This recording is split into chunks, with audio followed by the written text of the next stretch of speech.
Sex by Henry Stanton. Chapter 1. Sex. The happiness of all human beings, men and women, depends largely on their rational solution of the sexual problem. Sex and the part it plays in human life cannot be ignored. In the case of animals, sex plays a simpler and less complex role. It is a purely natural and instinctive function whose underlying purpose is the perpetuation of the species. It is not complicated by the many incidental phenomena which result, in man's case, from psychologic, economic, moral, and religious causes. Climate, social conditions, individual modes of life and work, alcohol, wealth and poverty, and other factors affect sexual activity in human beings. Sexual love, which is practically unknown to the animals, is a special development of the sex urge in the human soul. The deeper purpose of the sex function in human beings, likewise, is procreation, the reproduction of species. The average man, woman, and child should know the essential sex facts in order to be able to deal with the sex problems of life. Of late years there has been a greater diffusion of such knowledge. To a large extent, however, children and adolescents are still taught to look on all that pertains to sex as something shameful and immodest, something not to be discussed. Sex is an avoided subject. This is fundamentally wrong. Sex affects the very root of all human life. Its activities are not obscene, but nature's own means to certain legitimate ends. The sex functions, when properly controlled and led into the proper channels, are a most essential and legitimate form of physical self-expression. The veil of secrecy with which they are so often shrouded tends to create an altogether false impression regarding them. This discussion of these avoided subjects in plain English is intended to give the salient facts regarding sex in a direct, straightforward manner, bearing in mind the true purpose of normal sex activities. The more we know of the facts of sex, the right and normal part sex activities play in life, and all that tends to abuse and degrade them, the better able we will be to make sex a factor for happiness in our own lives and that of our descendants. Mankind, for its own general good, must desire that reproduction, the real purpose of every sexual function, occur in such a way as to perpetuate its own best physical and mental qualities. The law of physical life. It is a universal rule of physical life that every individual being undergoes a development which we know as its individual life, and which, so far as its physical substance is concerned, ends with death. Death is the destruction of the greater part of this individual organism, which, when death ensues, once more becomes lifeless matter. Only small portions of this matter, the germ cells, continue to live under certain conditions which nature has fixed. The germ cell, as has been established by the microscope, is the tiny cell which in the lowest living organisms, as well as in man himself, forms the unit of physical development. Yet even this tiny cell is already a highly organized and perfected thing. It is composed of the most widely differing elements which, taken together, form the so-called protoplasm or cellular substance. And for all life established in nature, the cell remains the constant and unchanging form element. It comprises the cell protoplasm and a nucleus embedded in it whose substance is known as the nucleoplasm. The nucleus is the more important of the two, and, so to say, governs the life of the cell protoplasm. The lower one-celled organisms in nature increase by division, just as do the individual cells of a more highly organized, many-celled order of living beings. And in all cases, though death or destruction of the cells is synonymous with the death or destruction of the living organism, the latter in most cases already has recreated itself by reproduction. We will not go into the very complicated details of the actual process of the growth and division of the protoplasmic cells. It is enough to say that in the case of living creatures provided with more complicated organisms, such as the higher plants, animals, and man, the little cell units divide and grow as they do in the case of the lower organisms. The fact is one which shows the intimate inner relationship of all living beings. The ladder of organic ascent. As we mount the ascending ladder of plant and animal life, the unit cell of the lower organisms is replaced by a greater number of individual cells, which have grown together to form a completed whole. In this complete whole, the cells, in accordance with the specific purpose for which they are intended, all have a different form and a different chemical composition. Thus it is that in the case of the plants, leaves, flowers, buds, bark, branches, and stems are formed; and in that of animals, skin, intestines, glands, blood, muscles, nerves, brain, and the organs of sense. In spite of the complicated nature of numerous organisms, we find that many of them still possess the power of reproducing themselves by division, or a process of budding. In the case of certain plants and animals, cell groups grow together into a so-called bud, which later detaches itself from the parent body and forms a new individual living organism, as in the case of the polyps or the tubers in plant life.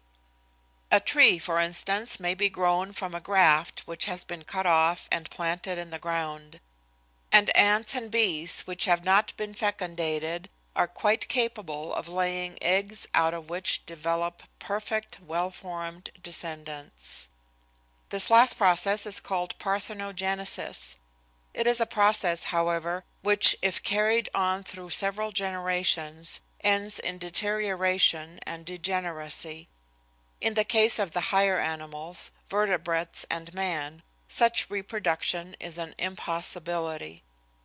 These higher types of animal life have been provided by nature with special organs of reproduction, and reproductive glands whose secretions, when they are projected from the body under certain conditions, reproduce themselves, and increase and develop in such wise that the living organism from which they proceed is reproduced in practically its identical form. Thus it perpetuates the original type. Philosophically, it may be said that these cells directly continue the life of the parents, so that death in reality only destroys a part of the individual. Every individual lives again in his offspring. The true mission of sex. This rebirth of the individual in his descendants represents the true mission of sex where the human being is concerned.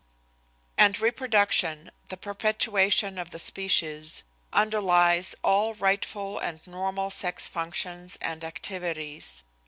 The actual physical process of reproduction, the details which initiate reproduction in the case of the human being, it seems unnecessary here to describe.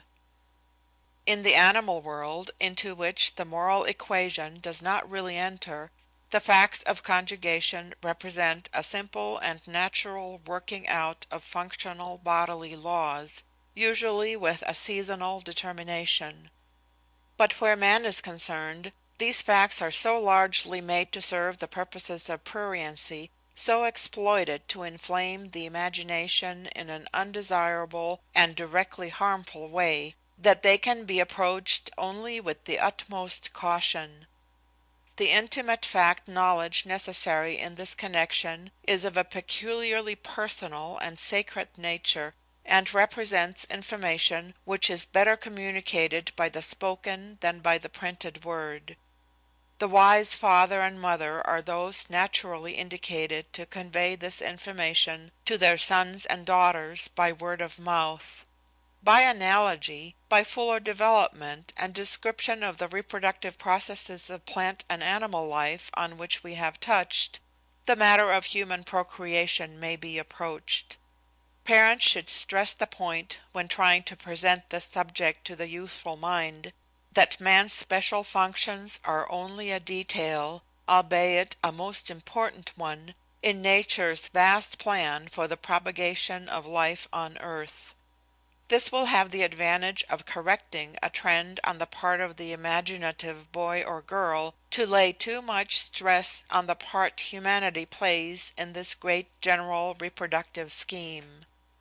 It will lay weight on the fact that the functional workings of reproduction are not primarily a source of pleasure, but that, when safeguarded by the institution of matrimony on which civilized social life is based, they stand for the observance of solemn duties and obligations, duties to church and state, and obligations to posterity.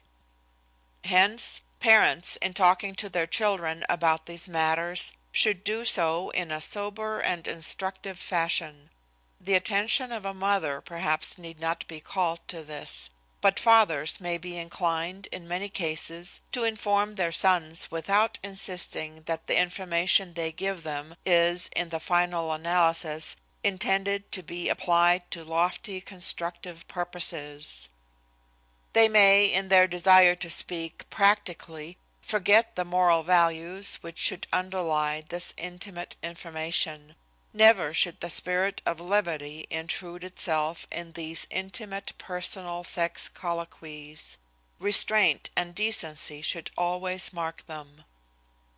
In making clear to the mind of youth the fact data which initiates and governs reproduction in animal and in human life, the ideal to be cultivated is continence, the refraining from all experimentation undertaken in a spirit of curiosity, until such time as a well-placed affection, sanctioned by the divine blessing, will justify a sane and normal exploitation of physical needs and urges in the matrimonial state. To this end, hard bodily and mental work should be encouraged in the youth of both sexes. "Satan finds work for idle hands to do," has special application in this connection, and a chaste and continent youth is usually the forerunner of a happy and contented marriage. And incidentally, a happy marriage is the best guarantee that reproduction, the carrying on of the species, will be morally and physically a success. Here, too, the fact should be strongly stressed that prostitution cannot be justified on any moral grounds. It represents a deliberate ignoring of the rightful function of sex, and the perversion of the sane and natural laws of reproduction. It is in marriage, in the sane and normal activities of that unit of our whole social system, the family, that reproduction develops nature's basic principle of perpetuation in the highest and worthiest manner, in obedience to laws humane and divine. End of chapter 1. Chapter 2. The Transition from Cell to Human Being. In the functional processes alluded to in the preceding chapter, the male germ cell and the female germ cell unite in a practically equal division of substance. We say practically because the maternal and the paternal influences are not equally divided in the offspring. One or the other usually predominates. But as a general rule, it may be said that in the development of the embryonal life, the process of cell division proceeds in such a way that every germ of the child's future organism represents approximately one half maternal and one half paternal substance and energy. In this process lies the true secret of heredity. The inherited energies retain their full measure of power, and all their original quality in the growing and dividing chromosomes, The chromosome is one of the segments into which the chromoplasmic filaments of a cell nucleus break up just before indirect division. On the other hand, the egg substance of the female germ cell, which is assimilated by the chromosomes, and which is turned into their substance by the process of organic chemistry, loses its specific plastic vital energy completely. It is in the same way that food eaten by the adult has absolutely no effect on his qualitative organic structure. We may eat ever so many beefsteaks without acquiring any of the characteristics of an ox. And the germ cell may devour any number of egg protoplasma without losing its original paternal energy. As a rule, a child inherits as many qualities from its mother as from its father. Determination of sex. Sex is determined after conception has taken place. At an early stage of the embryo, certain cells are set apart. These later form the sex glands. Modern research claims to have discovered the secret of absolutely determining sex in the human embryo. But even if these claims are valid, they have not as yet met with any general application. Early development. Some 12 days after conception, the female ovule or egg, which has been impregnated by the male spermatozoon, escapes from the ovary where it was impregnated, and entering a tube, fallopian, gradually descends by means of it into the cavity of the womb or uterus. Here the little germ begins to mature in order to develop into an exact counterpart of its parents. In the human being, the womb has only a single cavity, and usually develops but a single embryo. Twins. Sometimes 2 ovules are matured at the same time. If fecundated, 2 embryos instead of 1 will develop, producing twins. Triplets and quadruplets, the results of the maturing of 3 or 4 ovules at the same time, occur more rarely. As many as 5 children have been born alive at a single birth, but have seldom lived for more than a few minutes. Gestation. The development of the ovule in the womb is known as gestation or pregnancy. The process is one of continued cell division and growth, and while it goes on, the ovule sticks to the inner wall of the womb. There it is soon enveloped by a mucous membrane, which grows around it and encloses it. The embryo. The primitive trace, a delicate straight line appearing on the surface of the growing layer of cells, is the base of the embryonic spinal column. Around this the whole embryo develops in an intricate process of cell division and duplication. One end of the primitive trace becomes the head, the other the tail, for every human being has a tail at this stage of his existence. The neck is marked by a slight depression, the body by a swollen center. Soon little buds or pads appear in the proper positions. These represent arms and legs, whose ends finally split up into fingers and toes. The embryonic human being has been steadily increasing in size meanwhile. By the 5th week, the heart and lungs are present in a rudimentary form, and ears and face are distinctly outlined. During the 7th week, the kidneys are formed, and a little later the genital organs. At 2 months, though sex is not determined as yet, eyes and nose are visible, the mouth is gaping, and the skin can be distinguished. At 10 weeks, the sexual organs form more definitively, and in the 3rd month, sex can be definitely determined. The fetus. At the end of its 4th month, the embryo, now 4 or 5 inches long, and weighing about an ounce, is promoted. It receives the name of fetus. Hairs appear in the scalp, the eyes are provided with lids, the tongue appears far back in the mouth. The movements of the fetus are plainly felt by the mother. If born at this time, it lives but a few minutes. It continues to gain rapidly in weight. By the 6th month the nails are solid, the liver large and red, and there is fluid in the gallbladder. The 7th month finds the fetus from 12½ to 14 inches long, and weighing about 55 ounces. It is now well proportioned. The bones of the cranium, formerly flat, are arched. All its parts are well defined, and it can live if born. By the end of the 8th month the fetus has thickened out. Its skin is red and covered by a delicate down. The lower jaw has grown to the same length as the upper one. The convolutions of the brain structure also appear during this month. Placenta and umbilical cord. During gestation, the unborn infant has been supplied with air and nourishment by the mother. An organ called the placenta, a spongy growth of blood vessels, develops on the inner point of the womb. To this organ the growing fetus is moored by a species of cable, the umbilical cord. This cord, also made up mainly of blood vessels, carries the blood of the fetus to and from the placenta, absorbing it through the thin walls which separate it from the mother's blood. Only through her blood can the mother influence the child, since the umbilical cord contains no nerves. The umbilical cord, attached to the body of the child at the navel, is cut at birth, and, with the placenta, is expelled from the womb soon after the child has been born. Together with the placenta, it forms a shapeless mass, familiarly known as the afterbirth, and when it is retained instead of being expelled, is apt to cause serious trouble. Childbirth or parturition. At 9 months' time, the fetus is violently thrust from that laboratory of nature in which it is formed. It is born, and comes into the world as a child. Considering the ordinary size of the generative passages, the expelling of the fetus from the womb would seem impossible. But nature, during those months in which she enlarged the womb to hold its gradually increasing contents, has also increased the generative passages in size. She has made them soft and dispensable, so that an apparent physical impossibility could take place, though it is often accompanied by intense suffering.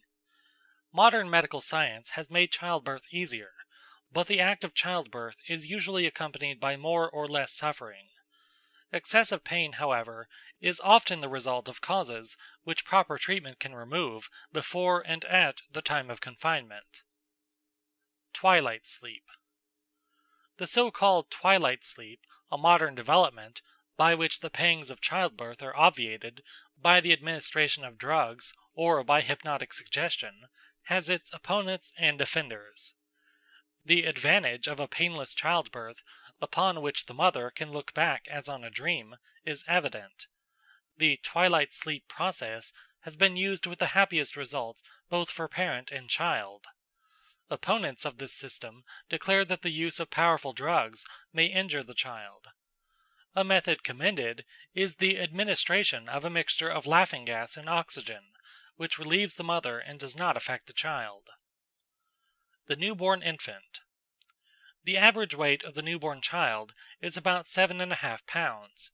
It is insensitive to pain for the first few days, and seems deaf, since its middle ears are filled with a thick mucus, for the first 2 weeks. During the first few days, too, it does not seem able to see. The first month of its existence is purely automatic. Evidences of dawning intelligence appear in the second month, and at 4 months it will recognize mother or nurse. Muscularly, it is poorly developed. Not until 2 months old is it able to hold up its head, and not until 3 months does voluntary muscular movement put in an appearance. The newborn's first self-conscious act is to draw breath. Deprived of its usual means of supply, it must breathe or suffocate. Its next is to suck milk, lest it starve. Heredity. We often find children who offer a striking resemblance to a paternal grandfather, a maternal aunt, or a maternal great-grandmother. This is known as atavism. There are many curious variations with regard to the inheritance of ancestral traits. Some children show a remarkable resemblance to their fathers in childhood, others to their mothers. And many qualities of certain individual ancestors appear quite suddenly late in life. Everything may be inherited, from the most delicate shadings of the disposition, the intelligence and the willpower, to the least details of hair, nails, and bone structure, etc. And the combination of the qualities of one's ancestors in heredity is so manifold and so unequal that it is extremely difficult to arrive at fixed conclusions regarding it. Hereditary traits and tendencies are developed out of the energies of the original conjugated germ cells throughout life, up to the very day of death. Even aged men often show peculiarities in the evening of their life which may be clearly recognized as inherited, and duplicating others shown by their forebears at the same period of life. As has already been mentioned, every individual inherits, generally speaking, as much from his paternal as from his maternal progenitors. This in spite of the fact that the tiny paternal germ cell is the only medium of transmission of the paternal qualities, while the mother furnishes the much larger egg cell, and feeds him throughout the embryonic period. The engram. An interesting theory maintains that the external impressions made upon an organism which reacts to them and receives them might be called engrams or inscriptions. Thus the impression of some object we have seen or touched, let us say we have seen a lion, may remain engraved on our mind as an impression. Hence every memory picture is one of engrams, whether the impression is a conscious one or an unconscious one. According to this same theory, the reawakening of an older impression is an ekphory. Some new stimulation may thus ekphorate an old engram. Now, the entire embryonal development of the human child is in reality no more than a continuous process of ekphoration of old engrams, one after another. And the entire complex of our living human organism is made up entirely of these energy complexes engraved on our consciousness or subconsciousness. The sum total of all these engrams in a living human being, according to the theory advanced, is given the name of mnema. That which the child receives in the way of energies contained in the germ cells from its ancestors is his hereditary mnema, and that which he acquires in the course of his own individual life is his acquired or individual mnema. End of Chapter 2. Chapter 3. Sex in Male Childhood, from 14 to 16.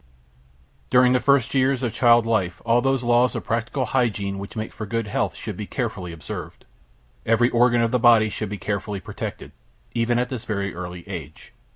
The genital organs especially should not be rubbed or handled under any pretext, beyond what is absolutely necessary for cleanliness. The organs of generation, which we are apt to treat as non-existent in children, just because they are children, claim just as much watchful care as any others. Sex precautions in infancy. Even in infancy, the diaper should fit easily around the organs which it covers, so as not to give rise to undue friction or heating of the parts. And for the same reason, it should always be changed immediately after urination, or a movement of the bowels. No material which prevents the escape of perspiration, urine, or fecal matter should be employed for a diaper. The use of a chair commode as early as the end of the first year is highly to be commended, as being more comfortable for the sex organs and healthier for the child. It favors in particular a more perfect development of limbs and hip joints. Early sex impressions. Sex impressions and reactions are apt to develop at an early age, especially in the case of boys. If the child's physical health is normal, however, they should not affect his mind or body. The growing boy should be encouraged to take his sex questions and sex problems to his parents, in his case preferably the father, for explanation. Thus they may be made clear to him naturally and logically. He should not be told what he soon discovers is not true, that babies are dug up with a silver spade, or make their appearances in the family thanks to the kind offices of storks or angels. Instead, by analogy with the reproductive processes of all nature, the true facts of sex may be explained to him in a soothing and normal way. Evil communications. Too often, the growing boy receives his first lessons regarding sex from ignorant and vicious associates.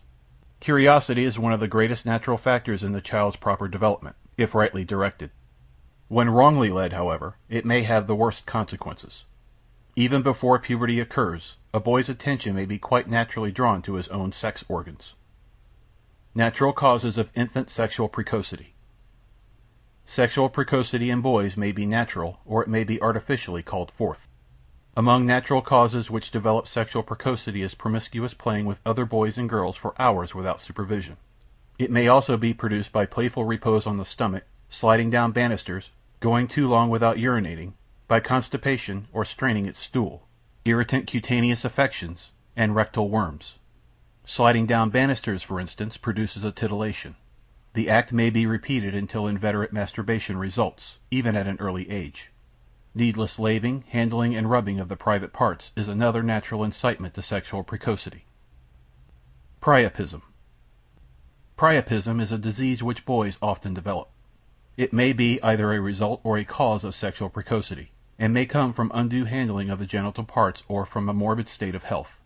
It takes the form of paroxysms, more or less frequent, and of violent and often painful erection, calling for a physician's attention. If the result of a functional disorder and not arrested, it is in danger of giving rise to masturbation. This morbid condition sometimes seriously impairs the health. Masturbation. Masturbation, the habit of self-abuse, often formed before puberty, is an artificial development of sexual precocity. Most boys, from the age of 9 to 14, interest themselves in sex questions and matters, but these are usually presented to them in a lewd and improper manner by improperly informed companions. Dwelling upon these thoughts, the boy is led to play with his sex organs in secret, and masturbation results. A secret vice of the most dangerous kind, masturbation or self-pollution, is often taught by older boys and takes place, to quote an authority, in many of our colleges, boarding, public, and private schools, and is also indulged in by companions beneath the home roof. If it becomes habitual, generally impaired health and often epilepsy and total moral and physical degradation results. Stains on the nightshirt or sheet occurring before puberty are absolute evidence of the vice in boys. What fathers should do for their boys. Make sex facts clear to your boy as understanding, matter-of-fact developments of general natural laws. Ungrateful or improperly gratified curiosity is what leads to a young boy's overemphasizing the facts of sex as they apply to him. Make him your confidant.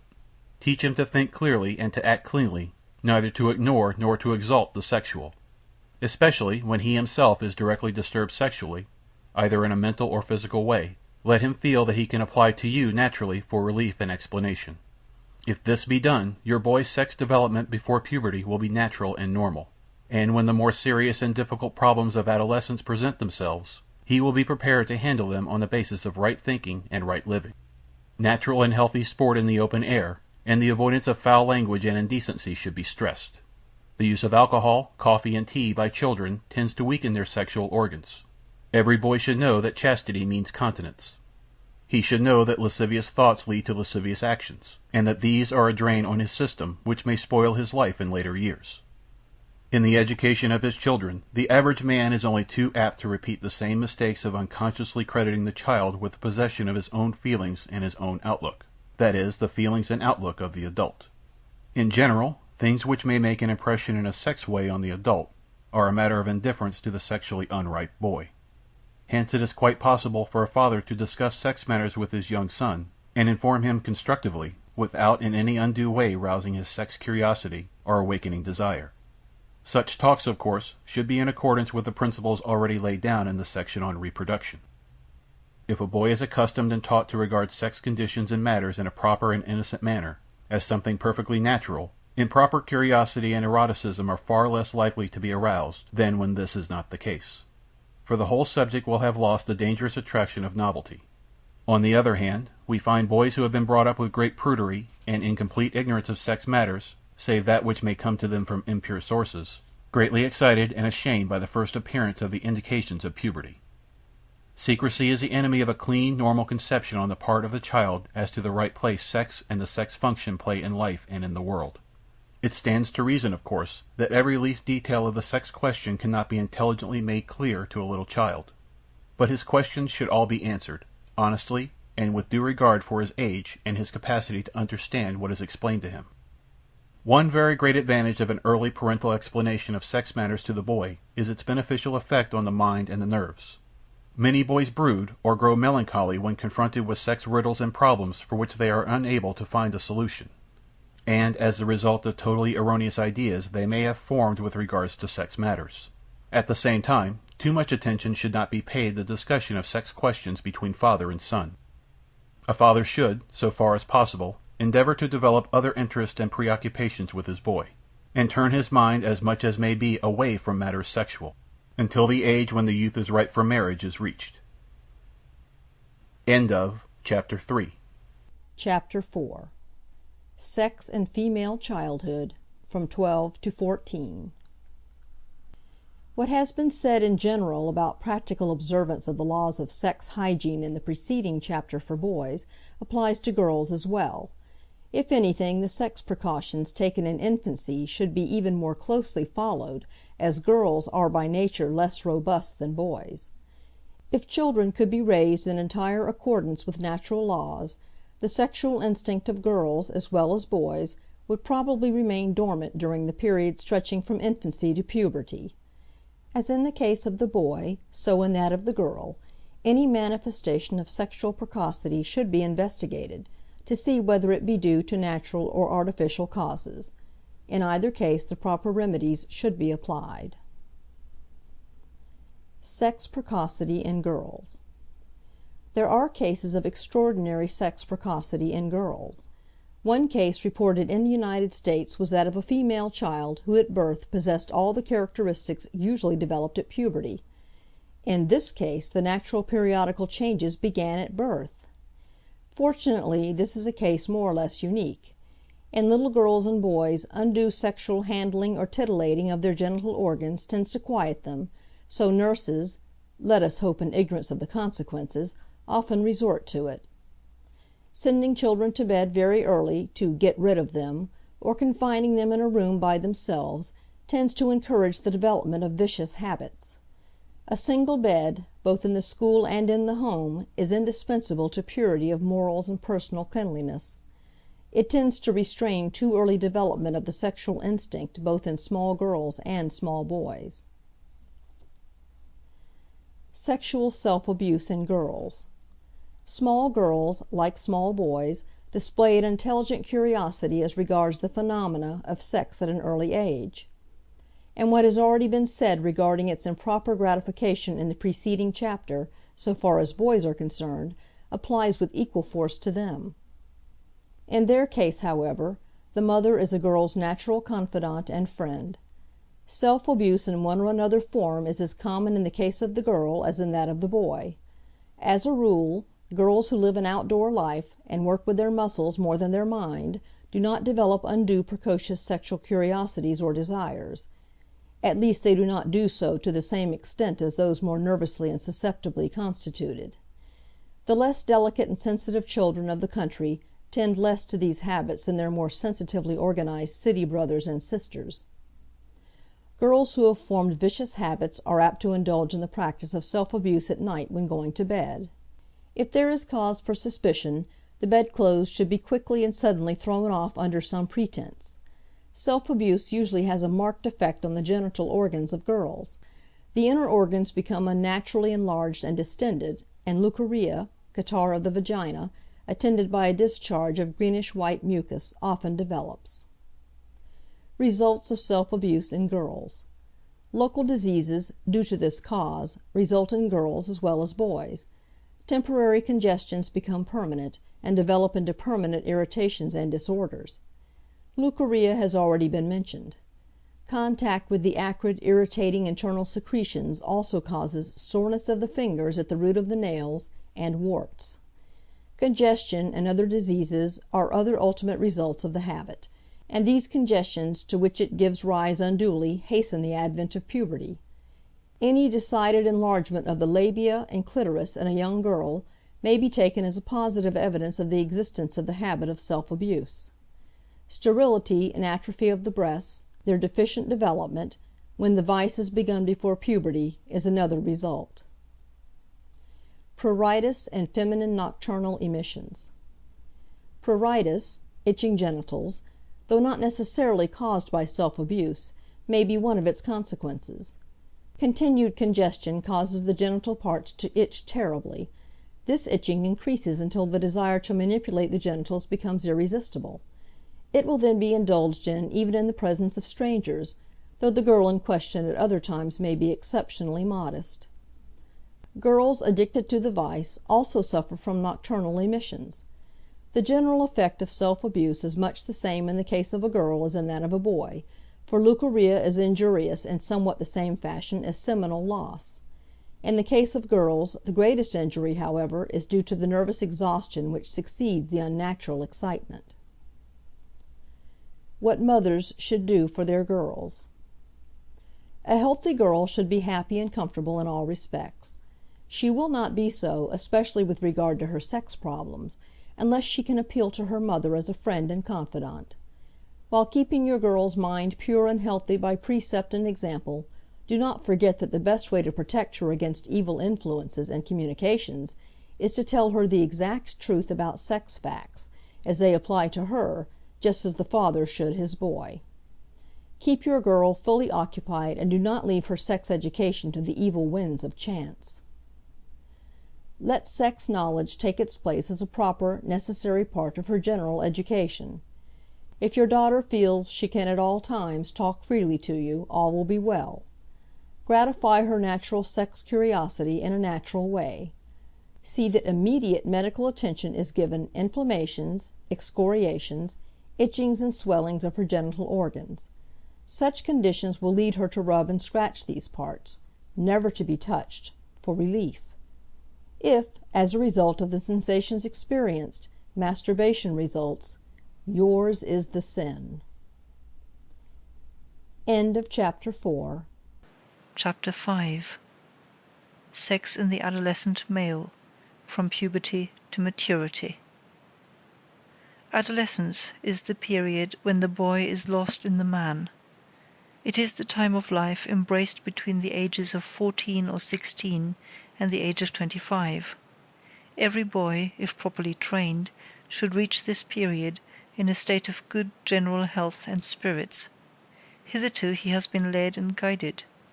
Now he must develop mental strength and willpower, himself to choose the good and refuse the evil in the sexual problems confronting him. Puberty. According to climate puberty, the age when the human male becomes sexually perfect varies from 10 to 15 years. In the United States, puberty in the male usually occurs at the age of 14.5 years. In tropical climates, it occurs at 9 or 10, and in cold countries, such as Norway and Siberia, it may not take place until 18 or 19. Vigorous physical exercise tends to delay puberty. Anything exciting the emotions tends to hasten it. Stimulating foods, pepper, vinegar, mustard, spices, tea and coffee, excess meat nutriment hasten puberty. A cool, unstimulating vegetable and farinaceous diet may delay the development of the sexual system several months or a year. The signs and changes of puberty. In the boy, the signs of puberty are the growth of hair on the skin covering the pubes and in the armpits. Chest and arms broaden, the frame grows more angular, the masculine proportions more pronounced. The vocal cords grow longer and lower the pitch of the voice. Hair grows on the chin, upper lip, cheeks, and often on the body surface. The sexual moral law. The sexual moral law is the same for both sexes and equally binding. It may be summed up as follows. Your sexual urges, instincts, and desires should never consciously injure an individual human being or mankind in general. They should be exercised to further the value and happiness of both. The male adolescent and continence. The perfect carrying out of this general moral law implies continence on the part of the male adolescent until marriage. Continence is positive restraint under all circumstances. Strict continence is neither injurious to health nor does it produce impotence. While self-denial is difficult, since the promptings of nature often seem imperious, it is not impossible. It is certain that no youth will suffer physically by remaining sexually pure. The demands which occur during adolescence are mainly abnormal, due to the excitements of an overstimulating diet, pornographic literature and art, and the temptations of impure association. Why young men go wrong. Foul thoughts, once they enter the mind, corrode it. The sensual glance, the bawdy laugh, the ribald jest, The smutty story, the obscene song, may be met with on street corner, in the car, train, hotel lobby, lecture hall and workshop. Mental unchastity ends in physical unchastity. The habit common to most adolescent boys and young men of relating smutty stories, repeating foul jokes, and making indecent allusions destroys respect for virtue. In addition, there are such direct physical causes of undue adolescent sexual excitement as constipation and alcoholism, and such mental ones as nervous irritability. To the constant discussion and speculation regarding sex and its mysteries by the adolescent young male must be added the artificial idea that idle prattling on the subject is a sign of manhood. Thus many young men, whose natural trend is in the direction of decency and right sexual living, step out, or go to see the girls, as the phrase is, because they think that otherwise they are not real men. More subtle in its evil effect, yet somewhat less dangerous physically, perhaps, than the professional prostitute, is the lure of the hidden prostitute, who carefully conceals her derelictions and publicly wraps herself in a mantle of virtue. Prostitution. The training of the average male mind in impure language and thought during boyhood and adolescence, the cultivation of his animal at the expense of the moral nature, often leads the adolescent to seek satisfaction by frequenting the prostitute. Prostitution, known as the social evil, is promiscuous unchastity for gain. It has existed in all civilized countries from earliest times. Prostitution abuses the instinct for reproduction, the basic element of sex, to offer women a livelihood which they prefer to other means. Love of excitement, inherited criminal propensities, indolence, and abnormal sex appetite are first causes of prostitution. Difficulty in finding work, laborious and ill-paid work, harsh treatment of girls at home, indecent living among the poor, contact with demoralizing companions, loose literature, and amusements are secondary causes. They all contribute to debauch male and female youth and lead it to form dangerous habits of vicious sensual indulgence. Prostitution seems inseparable from human society and large communities. The fact is acknowledged in the name given it, the necessary evil.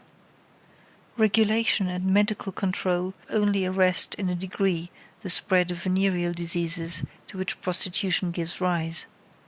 The elementary laws on which prostitution rests seem to be stronger than the artificial codes imposed by moral teaching. It is an evil which must be combated individually.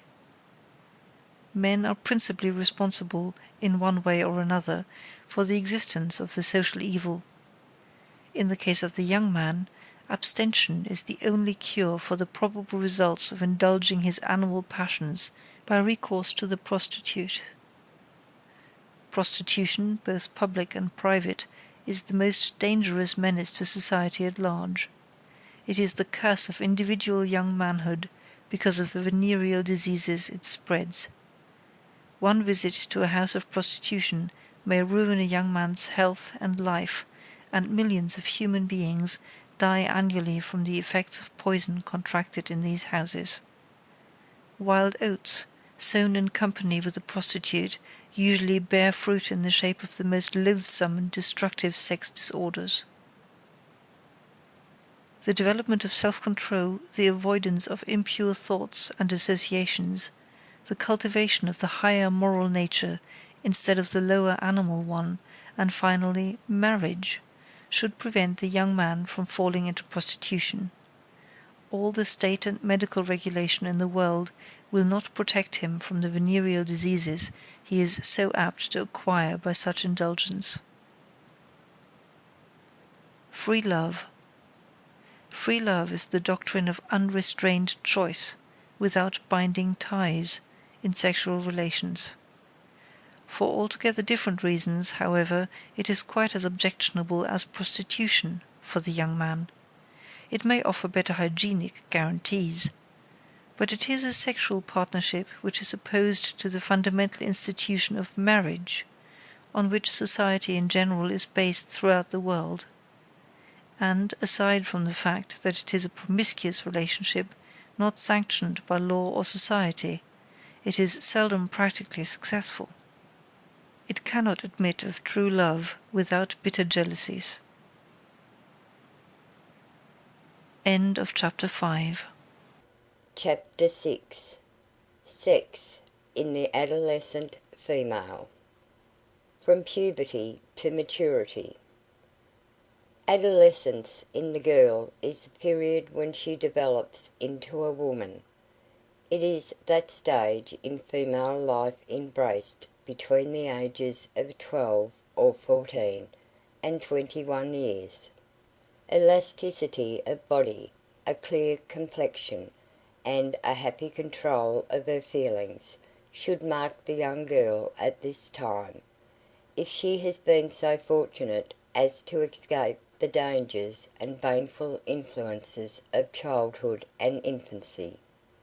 Her numerous bodily functions should be well performed. Thus constituted, she should be in a condition to take up her coming struggle with the world and the sex problem it will present. Puberty. It has been noticed that in the case of girls, puberty usually occurs earlier in brunettes than in blondes. In general, it makes its appearance earlier in those of a nervous or bilio-nervous temperament than in those whose temperament is phlegmatic or lymphatic. In the United States, 14½ years is the usual age of puberty in girls. In tropical lands, however, it is not uncommon for a girl to be a mother at 12. Country girls, and boys, usually mature several months or a year later than those living in cities. Too early a puberty in girls may well arouse concern. It usually indicates some inherent constitutional weakness. Premature puberty is often associated with premature decay. The signs and changes of puberty. In the girl, the sign of puberty is the growth of hair about the pubes, private organs, and armpits. Her whole frame remains more slender than in the male. Muscles and joints are less prominent, limbs more rounded and tapering. Internal and external organs undergo rapid enlargement locally. The mammæ, the breasts, enlarge, the ovaries dilate, and a periodical uteral discharge, menstruation, is established. Menstruation. No young girl should feel alarmed if, owing to the negligence of her parents or guardians to prepare her, she is surprised by this first flow from the genital organs. Puberty is the proper time for the appearance of menstruation. This is the periodical development and discharge of an ovule, one or more, by the female, accompanied by the discharge of a fluid, known as menses or catamenia. Menstruation, in general good health, should occur about every 28 days or once in 4 weeks. This rule, however, is subject to great variation. Menstruation continues from puberty to about the 45th year, which usually marks the menopause, or change of life. When it disappears, a woman is no longer capable of bearing children. Her period of fertility has passed. In rare cases, menstruation has stopped at 35, or lasted till 60. Hints for observance during menstruation. When the period arrives, a girl or woman has a feeling of discomfort and lassitude. There is a sense of weight, and a disinclination for society. Menstruation should not, however, be regarded as a nuisance. A girl's friends respect her most when she is unwell. She should keep more than usually quiet while the flow continues, which it will do for a few days. Also, she should avoid all unnecessary fatigue, exposure to wet or to extremes of temperature. Some girls are guilty of the crime of trying to arrest the menstruation flow, and resorting to methods of stopping it. Why? In order to attend a dance or pleasure excursion. Lives have been lost by thus suppressing the monthly flux. Mothers should instruct their daughters when the menses are apt to begin and what their function is. During menstruation great care must be taken in using water internally. A chill is sufficient to arrest the flow. If menstruation does not establish itself in a healthy or normal manner at the proper time, consult a physician in order to remove this abnormal condition. Any disturbance of the delicate menstrual functions during the period, by constrained positions, muscular effort, brain work, and mental or physical excitement, is apt to have serious consequences. Continence and the young adolescent girl. Continence is, as a rule, more easily observed by the adolescent girl than by the adolescent youth. Ordinarily, the normal young girl has no undue sexual propensities, amorous thoughts or feelings, though she is exposed to the danger of meeting other girls who may be lewd in thought and speech, in the houses of friends or at school. She is not apt to be carried away by their example. Yet even a good, pure-minded young girl may be debauched, especially during adolescence. The easy observance of natural continence depends greatly on the proper functioning of the feminine genital organs. These may be easily disturbed. The syringe used for injections, for so-called purposes of cleanliness, is in reality a danger. The inner organs are self-cleansing. Water or other fluids cast into them disorder the mucous follicles, and dry up their secretions, preventing the flow out of some nature's necessities. A daily washing of the inner organs for a long period with water also produces chronic leucorrhea. Why young girls fall. Lack of proper early training, abnormal sex instincts, weak good nature, poverty, all may be responsible for a young girl's moral downfall. As a general thing, right home training and home environment, and same-sex education will prevent the normally good girl from going wrong.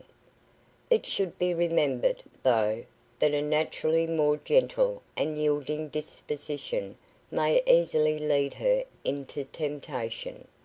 Girls who are sentimentally inclined should beware of giving way to advances on the part of young men, which have only one object in view, the gratification of their animal passion.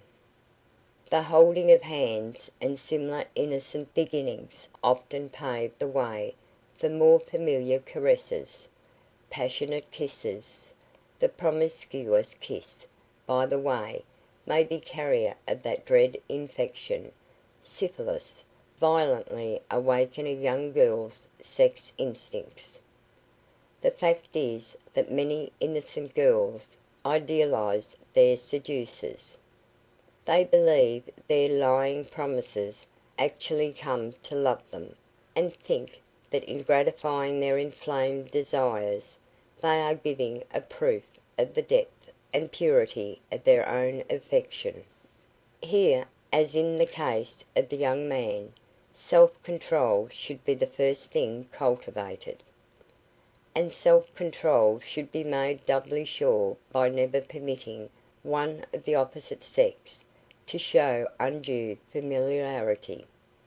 Many a seemingly innocent flirtation, begun with a kiss, has ended in shame and disgrace, in loss of social standing and position, venereal disease, or even death.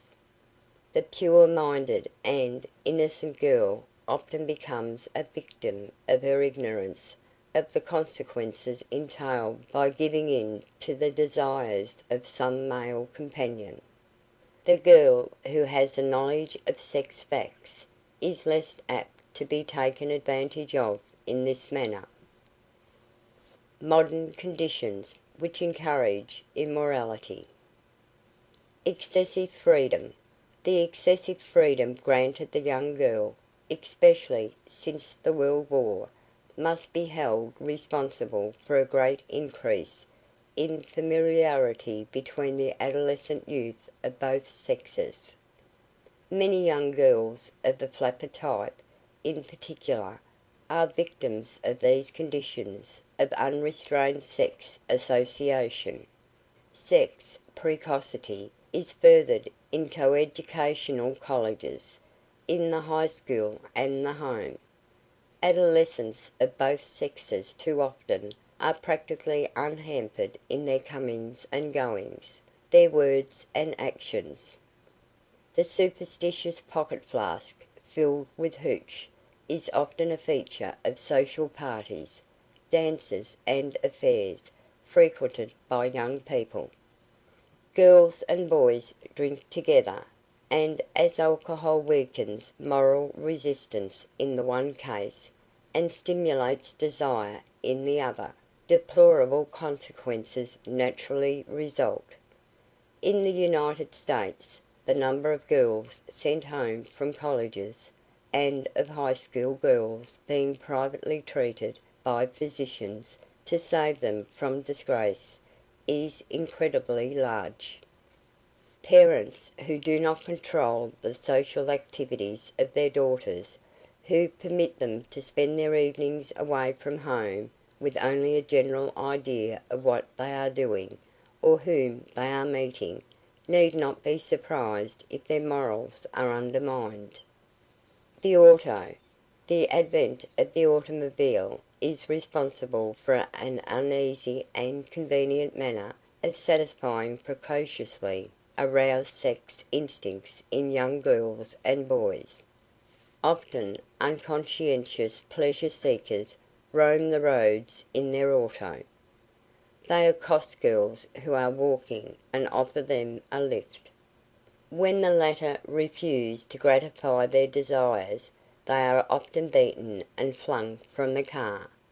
The daily press has given such publicity to this civilized form of head hunting that it is difficult to sympathize with girls who are thus treated.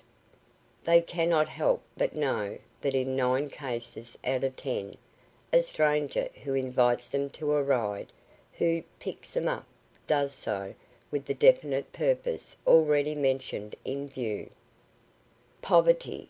Poverty, too, plays a large part in driving young girls into a life of vice.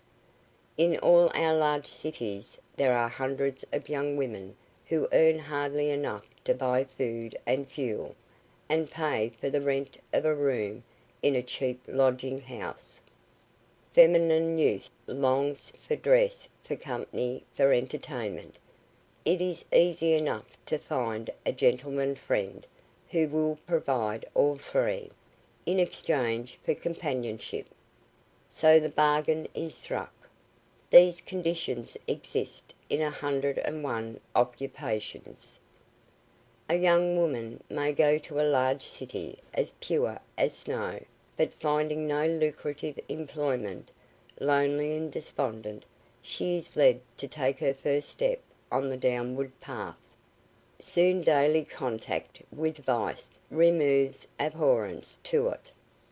Familiarity makes it habitual, and another life is ruined. The heartless moral code of the cynical young pleasure-seeking male is summed up in the cant phrase anent woman, find and forget. It is these girls who are victimized by their lack of self-restraint or moral principle, their ignorance or weakness, who make possible the application of such a maxim. Virginity. Both mental and physical purity are rightfully required of the young girl about to marry. How shall she acquire and maintain this desirable state of purity? The process is a simple one. She must let a knowledge of the true hygienic and moral laws of her sex guide her in her relations with men. She must cultivate clean thought on a basis of physical cleanliness. She need not be ignorant to be pure. Men she should study carefully. She should not allow them to sit with their arm about her waist, to hold her hand, to kiss her. No approach nor touch beyond what the best social observance sanctions should be permitted. Even the tendernesses and familiarities of courtship should be restrained. An engagement does not necessarily culminate in a marriage, and once the foot has slipped on virtue's path, the error cannot be recalled. These considerations, together with those adduced in the preceding section, why young girls fall, are well worth taking to heart by every young woman who wishes to approach matrimony in the right and proper way. End of Chapter 6. Chapter 7. Sex in the marriage relation. The husband. Marriage is a process by which a man and woman enter into a complete physical, legal, and moral union. The natural object of marriage is the complete community of life with the establishment of a family. The marriageable age and adaptation. At 24, the male body attains its complete development, and 25 is a proper age for the young man to marry. Romantic love, personal affection on a basis of congeniality, mutual adaptation, a similar social sphere of life should determine his choice. Nature and custom indicate that the husband should be somewhat older than the wife. Men who should not marry. Men suffering with diseases which may be communicated by contagion or heredity should not marry. These diseases include tuberculosis, syphilis, cancer, leprosy, epilepsy, and some nervous disorders, some skin diseases, and insanity. A worn-out rake has no business to marry, since marriage is not a hospital for the treatment of disease, or a reformatory institution for moral lepers. Those having a marked tendency to disease must not marry those of similar tendency. The marriage of cousins is not to be advocated. The blood relation tends to bring together persons with similar morbid tendencies. Where both are healthy, however, there seems to be no special liability to mental incompetency, though such marriages are accused of producing defective or idiot children. Men suffering from congenital defects should not marry.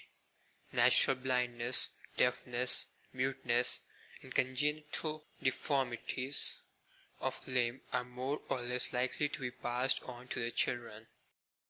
There are cases of natural blindness, though, to which this rule does not apply. Criminals, alcoholics, and persons disproportionate in size should not marry. In the last mentioned, lack of mutual physical adaptability may produce much unhappiness, especially on the part of the wife.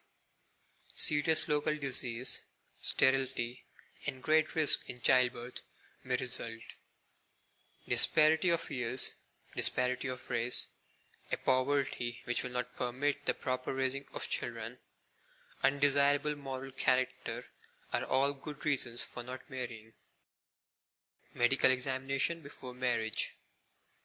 Medical examination as a preliminary to marriage is particularly more valuable than a marriage license, since many entirely innocent young girls today suffer from disease incurred either through hereditary or accidental infection. A would-be husband may be said to be quite as much entitled to protection as his bride-to-be.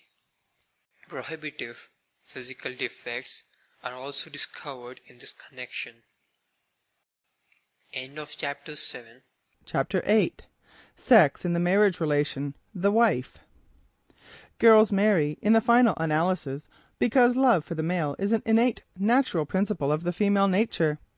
At its best this love is pure and chaste. The good woman realizes that its first purpose is not mere carnal pleasure. It is a special avowal of the wife's relation to her husband, and its natural as well as moral end is the establishment of the family on the basis of a healthy progeny. Before marriage. The wife-to-be, like her prospective husband, will be well advised to ask for a medical health certificate. No man, no matter how good his reputation may be, should marry, on his own account as well as that of the girl, without thorough examination by a physician. The consequences of venereal infection administered to unborn children by their parents are too horrible to allow of any risk being taken. Another bit of advice, which cannot be too highly commended, is that the prospective husband and wife, before they marry, have a plain talk with each other regarding individual sexual peculiarities and needs. A heart-to-heart talk of this kind would be apt to prevent great disappointments and incompatibilities which otherwise may become permanent. The wife and her position. The natural instinct of a man is to seek his mate. On her he depends for an orderly and lawful indulgence of his sex demands. The greatest longevity and best health are to be found among happily married fathers and mothers. No young woman should marry without a full knowledge of her sex duties to her husband, and she should never consummate the marriage vow grudgingly. Childbirth hygiene.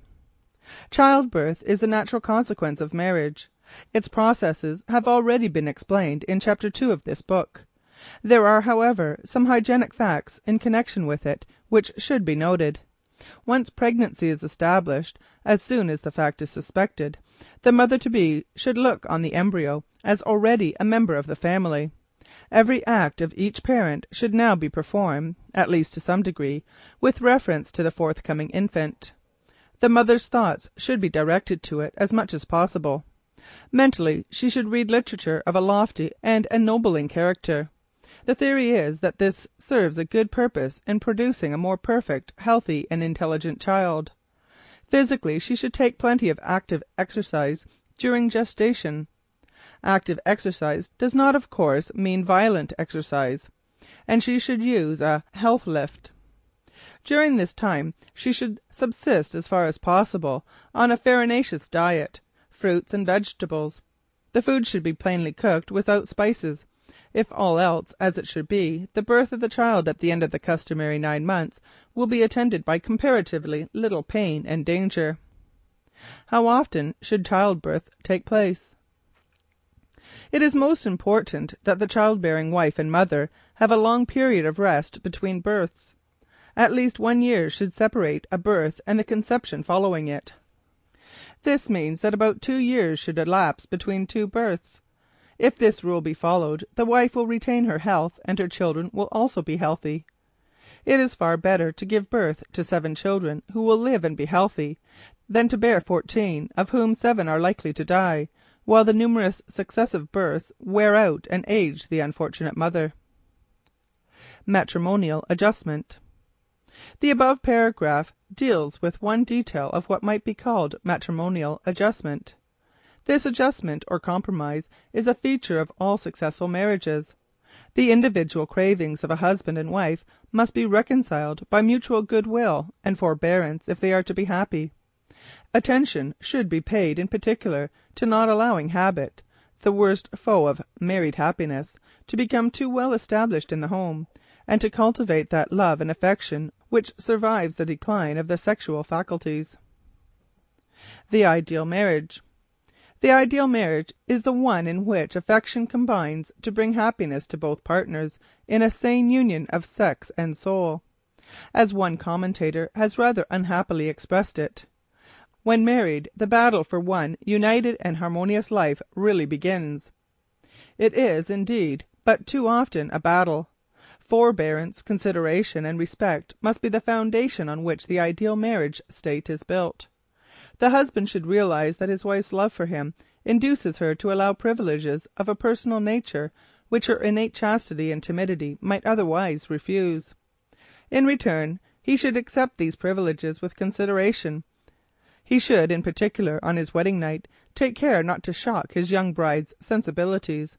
He may easily give her a shock from which she will not recover for years, and lead her to form an antipathy against the very act which is the bond and seal of a truly happy married life. Birth control. Material changes have taken place in the birth rate of a number of countries during the past 15 or 20 years which cannot be attributed to purely economic causes. They do not seem to depend on such things as trade, employment, and prices, but on the spread of an idea or influence whose tendency must be deplored, that of birth control, a phrase much heard in these days. The fact that a decline in human fertility and a falling birth rate are most noticeable in the relatively prosperous countries is a proof that it does not proceed from economic causes, but is rather due to the spread of the doctrine that it is permissible to restrict or control birth. In such countries as the United States, England, and Australasia, where the standards of human comfort and living are notoriously high, the decline in the birth rate has been most noticeable. On the other hand, we find perhaps the greatest decline in the birth rate in France, a country where the general well-being probably reaches a lower depth in the community than in any other part of Europe.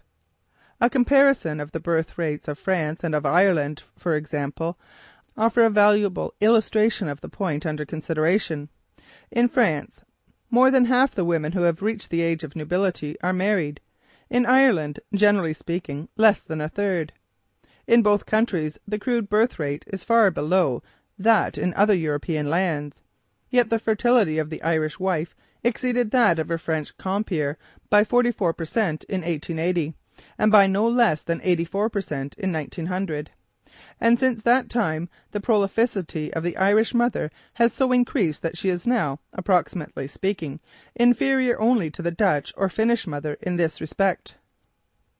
In general, in any country where we find a diminished prolificity, a falling off of childbirth, unaccompanied by a decrease in the number of marriages occurring at the reproductive ages, we may attribute this decrease to voluntary restriction of childbearing on the part of the married, or in other words, to the prevalence of birth control. This, incidentally, is not a theoretical statement, but one supported by the almost unanimous medical opinion in all countries. Everywhere, and especially here in our own United States, we find evidence of the extensive employ of birth control measures to prevent that normal development of family life which underlies the vigour and racial power of every nation. These preventive measures, which arbitrarily control human birth, had long been in use in France, with results which, especially since the war, have been frequently and publicly deplored in the press, and have led the French government to offer substantial rewards to encourage the propagation of large families. From France, the preventive practices of birth control had spread, after 1870, over nearly all the countries of Western Europe, to England and to the United States, though they are not as much apparent in those countries where the Roman Church has a strong hold on the people. As a general thing, the practice of thus unnaturally limiting families, unnaturally, since the custom of birth control derives from no natural physical law, prevails in the first instance among the well-to-do, who would rather be the first to set the example of protest against it by having the families they are so much better able to support and educate than those less favoured with the world's goods. If the evil of voluntary control of human birth were restricted to a privileged class, say one of wealth, the harm would, perhaps, not be so great. But unfortunately in the course of time it filters down as a gospel of comfort. Erroneous term! to those whose resources are less. They accept and practice this invidious system of prevention, and gradually the entire community is more or less affected. The whole system of birth control is opposed to natural, human, and religious law. Nature, in none of her manifestations, introduces anything which may tend to prevent her great reason for being, the propagation of the species. Birth, as the natural sequence of mating, is her solemn and invariable law. It is in birth and rebirth that nature renews herself and all the life of the animal and vegetable world, and her primal aim is to encourage it. Human law recognizes this underlying law of nature by forbidding man to tamper in a preventative way with her hallowed and mysterious processes for perpetuating the human race. Religious law, based on the divine dispensation of the Scriptures, endorses the law of nature and that of the state. We may take it, then, that birth control represents a deliberate and reprehensible attempt to nullify those innate laws of reproduction sanctified by religion, tradition, and man's own ingrained instinct. To say that the human instinct for the perpetuation of his race and family has become atrophied during the flight of time, and that he is therefore justified in denying it, is merely begging the question. The instinct may be denied, just as other higher and nobler instincts are disregarded, but its validity cannot be questioned. Whether those who practice birth control are influenced by economic, selfishly personal, or other reasons, they are offending in a threefold manner: against the inborn wish and desire, which is a priceless possession of even the least of God's creatures, that of living anew in its offspring; against the law of the state, which after all stands for the crystallization of the best feeling of the community; and against the divine injunction handed down to us in Holy Writ, to increase and multiply. Birth control is the foe to the direct end and aim of marriage, which in the last analysis is childbirth. As an enemy to the procreation of children, it is an enemy of the family and the family group. As an enemy of the family, it is an enemy of the state, the community, a foe to the whole social system. Mankind has been able to attain its comparatively recent state of moral and physical advancement without having recourse to the dangerous principle which birth control represents. Surely that wise provision of our existing legal code which makes the printing or dissemination of information regarding the physical facts of birth control illegal and punishable as an offence can only be approved by those who respect the omnipotent will and the time-hallowed traditions which date back to the very inception of the race. End of Chapter 8. Chapter 9. Sex diseases. The sex diseases are the same in both sexes, whether developed by direct or accidental infection. They are the greatest practical argument in favor of continence, morality, and marriage in the sex relation. Gonorrhea. Gonorrhea is a pus-discharging inflammation of the canal known as the urethra, which, passing through the entire length of the organ, carries both the urine and the seminal fluid. It is caused by a venereal bacillus, the gonococcus. Under favorable conditions and with right treatment, gonorrhea may be cured, though violently painful, in 14 days. Often the inflammation extends, becomes chronic, and attacks other organs. This chronic gonorrhea often causes permanent contraction of the urethra, which leads to the painful retention of urine, catarrh of the bladder, and stone. Chronic gonorrhea, too, often ends in death, especially if the kidneys are attacked. A cured case of gonorrhea does not mean immunity from further attacks. New infections are all the more easily acquired. Gonorrhea has even more dangerous consequences in women than in men. The gonococcus bacilli infect all the inner female genital organs. They cause frequent inflammations and lead to growths in the belly. Women thus attacked usually are apt to be sterile, they suffer agonies, and often become chronic invalids. The child born of a gonorrheal mother, while passing through the infected genital organs, comes to life with infected eyelids. This is blennorrhea, which may result in total blindness. Gonorrhea also causes inflammation of the joints, gonorrheal rheumatism, testicular inflammations, which may lead to sterility. Some authorities claim that fully half the sterility in women is caused by gonorrheal infection of the fallopian tubes. Gonorrheal infection of the eyes at birth is now prevented by first washing them in a saturated solution of boric acid, then treating them with a drop of weak silver solution. Syphilis. Syphilis is a still more terrible venereal disease.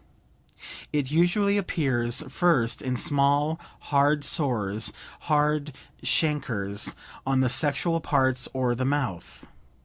Then the syphilitic poison spreads throughout the whole body by means of the blood. After a few weeks it breaks out on the face or body. Its final cure is always questionable.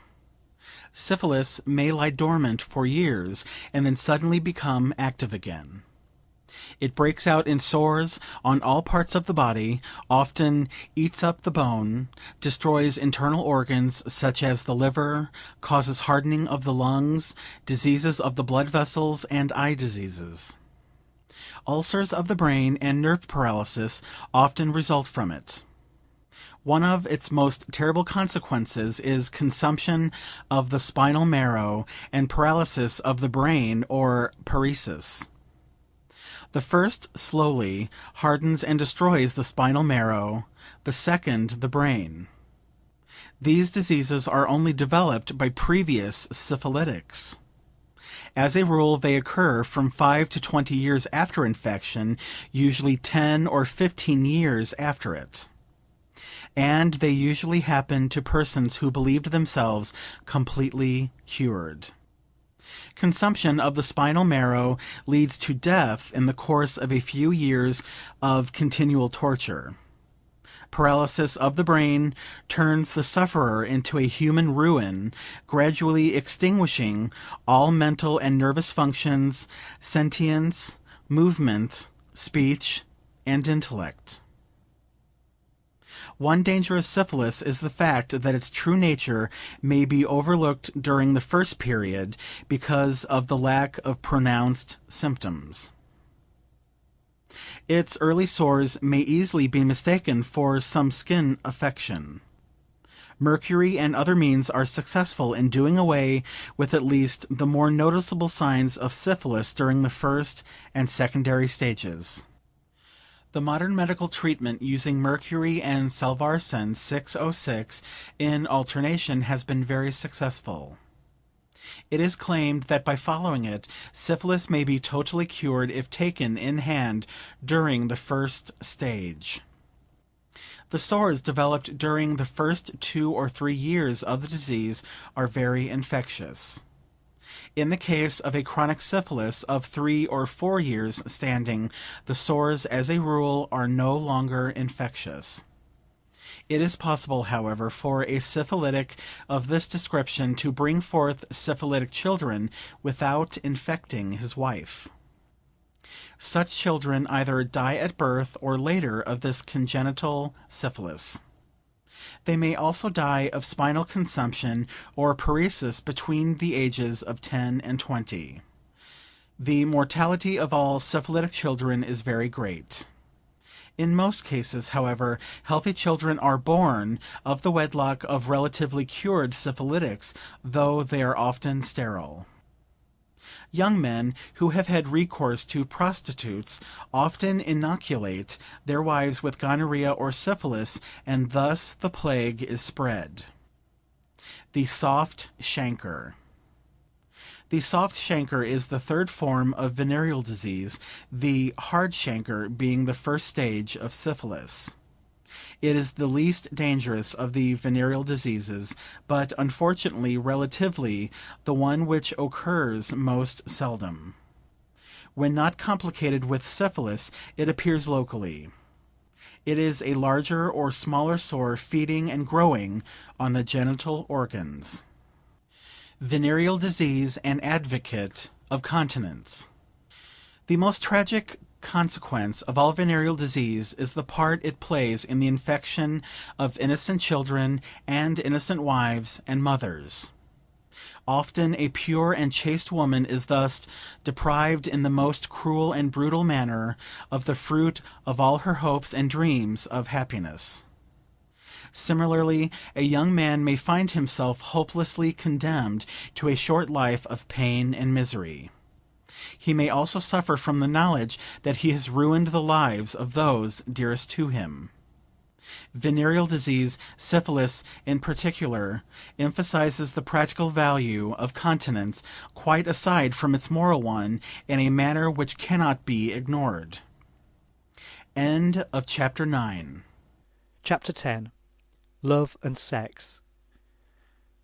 When we take under consideration the higher, truer love of one sex for the other, that is, an affection which is not simply a friendship, but has a sex basis, we realize that it may be a very noble emotion. There is no manner of doubt but that the normal human being feels a great need for love. Sex in love, and its manifestation in the life of the soul, is one of the first conditions of human happiness, and a main aim of human existence. All know the tale of Cupid's arrow. A man falls in love with a face, a pair of eyes, the sound of a voice, and his affection is developed from this trifling beginning until it takes a complete possession of him. This love is usually made up of two components, a sex instinct and feelings of sympathy and interest which hark back to primal times. And this love, in its true sense, should stand for an affection purified from egoism. When, among the lower animal forms, we find individuals without a determined sex, egoism develops, free from all restraint. Each individual creature devours as much as it can, and feeding, together with propagation by division, budding, or conjunction, makes up the total of its vital activities. It need do no more to accomplish the purpose of its existence. Even when propagation commences to take place by means of individual male and female parents, the same principle of egoism largely obtains. The spiders are typical instances of this. In their case, the carrying out of the natural functions of the male spider is attended with much danger for him, owing to the fact that if he does not exercise the greatest care, he is apt to be devoured immediately afterward by his female partner, in order that no useful food matter may be lost. Yet even in the case of the spiders, the female spider already gives proof of a certain capacity for sacrifice, where her young are concerned, at any rate for a short time after they have crept from the egg. In animals somewhat higher in the creative scale, more or less powerful feelings of affection may develop out of their sex association. There is affection on the part of the male for his mate, and on the part of the female for her young. Often these feelings develop into a strong, lasting affection between the sexes, and years of what might be called faithful matrimonial union have been observed in the case of birds. This in itself is sufficient to establish the intimate relationship between love in a sex sense and love in a general sense. And even in the animal creation we find the same analogy existing between these feelings of sympathy and their opposites which occur in the case of human beings. Every feeling of attachment or sympathy existing between two individuals has a counterpart in an opposite feeling of discontent when the object of the love or attachment in question dies, falls sick, or runs away. This feeling of discontent may assume the form of a sorrow ending in lasting melancholy. In the case of apes and of certain parrots, it has been noticed that the death of a mate has frequently led the survivor to refuse nourishment and die in turn from increasing grief and depression. If, on the other hand, an animal discovers the cause of the grief or loss which threatens it, if some enemy creature tries to rob it of its mate or little ones, the mixed reactive feeling of rage or anger is born in it, and anger against the originator of its discontent. Jealousy is only a definite special form of this anger reaction. A further development of the feeling of sympathy is that of duty. Every feeling of love or sympathy urges those who feel it to do certain things which will benefit the object of that love. A mother will feed her young, bed them down comfortably, caress them. A father will bring nourishment to the mother and her brood, and protect them against foes. All these actions, not performed to benefit the creature itself, but to help its beloved mate, represent exertion, trouble, the overcoming of danger, and lead to a struggle between egoism and the feeling of sympathy. Out of this struggle is born a third feeling, that of responsibility and conscience. Thus the elements of the human social feelings are already quite pronounced in the case of many animals, including those of love as well as sex. In the human animal, speaking in general, these feelings of sympathy, love, and duty are strongly developed in the family connection, that is, they are developed with special strength in those who are most intimately united in sex life, in husband and wife, and in children. Consequently, the feelings of sympathy or love which extend to larger communal groups, such as more distant family connections, the tribe, the community, those speaking the same tongue, the nation, are relatively far weaker. Weakest of all, in all probability, is that general human feeling which sees a brother in every other human being, and is conscious of the social duties owed him. As regards man and wife, the relation of the actual sex instinct to love is often a very complicated one. In the case of a man, the sex feeling may, and frequently does, exist independent of love, in the higher sense. In the case of woman, it is quite certain that love occurs far less seldom accompanied by the sex inclination. It is also quite possible for love to develop before the development of the sex feeling, and this often in married life leads to the happiest relationships. The mutual adoration of two individuals, husband and wife, often degenerates into a species of egoistic enmity toward the remainder of the world. And this, in turn, in many cases, reacts unfavourably upon the love the two feel for each other. Human solidarity, especially in this day, is already too great not to revenge itself upon the egotistical character of so exclusive a love. The real ideal of sex in love might be expressed as follows. A man and a woman should be induced to unite in marriage through genuine sex attraction and harmony of character and disposition. In this union they should mutually encourage each other to labour socially for the common good of mankind, in such wise that they further their own mutual education and that of their children, the beings nearest and dearest to them, as the natural point of departure for helping general human betterment. If love in its relation to sex be conceived in this manner, it will purify it by doing away with its pettiness, and it is just into these pettinesses that the most honest and upright of matrimonial loves too often degenerate. The constructive work done in common by two human beings who, while they care lovingly for each other, at the same time encourage each other to strive and endure in carrying out the principles of right living and high thinking, will last. Love and marriage, looked at from this point of view, are relatively immune from the small jealousies and other evil little developments of a one-sided, purely physical affection. It will work for an ever more ideal realization of love in its higher and nobler dispensations. Real and true love is lasting. The suddenly awakened storm of sex affection for a hitherto totally unknown person can never be accepted as a true measure for love. This sudden surge of the sex feeling warps the judgment, makes it possible to overlook the grossest defects, colours all and everything with heavenly hues. It makes a man who is in love, or two beings who are in love, mutually blind, and causes each to carefully conceal his or her real inward self from the other. This may be the case even when the feelings of both are absolutely honest, especially if the sex feeling is not paired with cool, egoistic calculation. Not until the first storm of the sex feeling has subsided, when honeymoon weeks are over, is a more normal point of view regained, and then love, indifference, or hatred, as the case may be, develops. It is for this reason that love at first sight is always dangerous, and that only a longer and more intimate acquaintance with the object of one's affection is calculated to give a lasting union a relatively good chance of turning out happily. One thing is worth bearing in mind. Woman invariably represents the conservative element in the family.